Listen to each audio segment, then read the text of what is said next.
எங்கடா நாம் ஒன்னும் சொல்லலன்னா பாஸ்டருக்கு ஆவி இல்ல, அபிஷேகம் இல்ல, வரம் இல்லைன்னு ஓடி போயிடுவாங்கன்னு சொல்லி இன்னைக்கு நிறைய போதகர்கள் தன்னுடைய இருதயத்திலே தோன்றுகிறத, தான் நினைக்கிற காரியத்தை தீர்க்க தரிசனம் என்கிற பெயரில் பொய்யா சொல்லி கொண்டு போயிருக்கிறாங்க.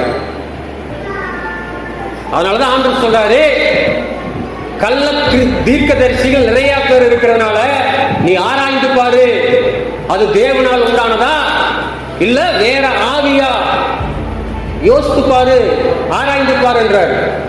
என்னன்னா தீர்க்க தரிசனம் சமாதானமே கிடையாது. சமாதானம் வீட்டுல இருக்காது.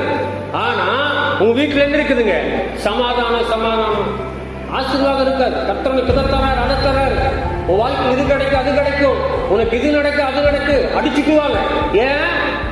புண்ணாயி உள்ள சீல் பிடிச்சிட்டு இருக்குது. எப்படிங்க?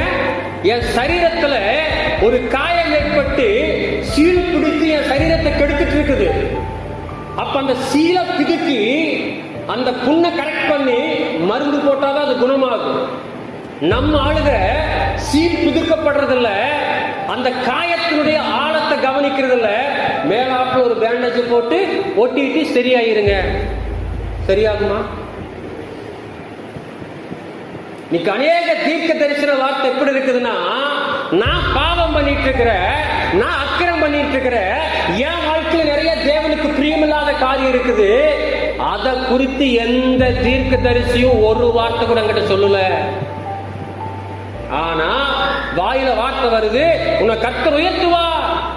நீ விபச்சாரம் பண்ணிட்டு இருக்கிற, நீ வேசித்தனம் பண்ணிட்டு இருக்கிற, நீ கொலை பண்ணிட்டு இருக்கிற, நீ அன்பு இல்லாம இருக்கிற, நீ ஐக்கியம் இல்லாம இருக்கிற, தேவனுக்கு விரோதமான மாம்சத்தின் கிரியைகள் அத்தனையும் வாழ்க்கையில் இருக்குது, ஆண்டவர் எப்படி உயர்த்துவார்? அதுதான் அர்த்தம். சமாதானம் இல்லாமல் இருந்து சமாதானம்.